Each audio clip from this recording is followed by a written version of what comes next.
see the two murders we had?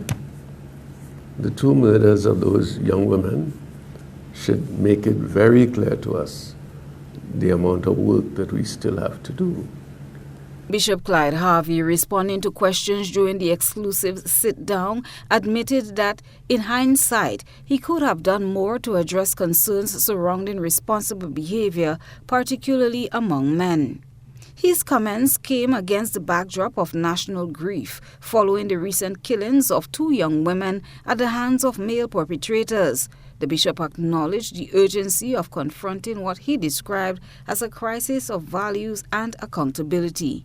I was deeply, I didn't realize it would affect me so deeply. It was yesterday during the Ash Wednesday ceremonies that I realized how deeply pained I was by the whole thing.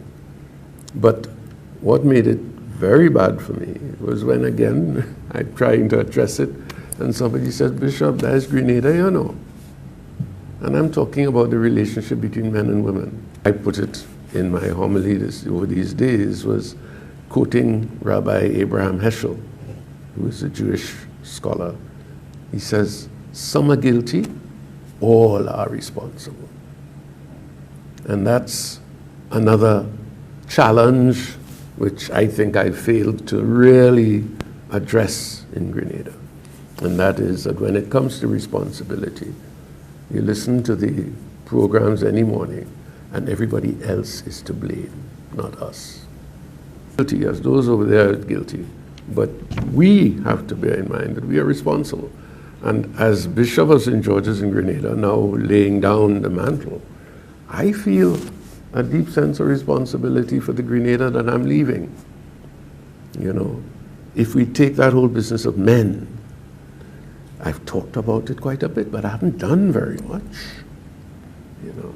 And I have failed miserably to inspire men to be responsible for what other men are doing, you know, and especially for what young men are going through. The outgoing bishop emphasized that faith leaders, families, and communities must work together to foster respect, self-control, and accountability, especially among young men.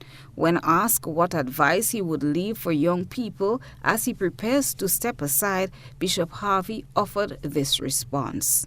I don't know if I want to leave advice for them, you know. I want to leave advice for their parents and their educators. Because who you are at any point in time is the fruit of the education and the parenting you've experienced. And one thing moved me some months ago when I was speaking with a young person about some of the things that are going on. And I found myself saying to him, you know, I'm not going to tell you to do anything except look at what you see is wrong and promise yourself that you will never encourage any of that nonsense. Although he is leaving office, Bishop Harvey says his commitment to mentoring and advocating for positive change will continue. Christina John, GBN News.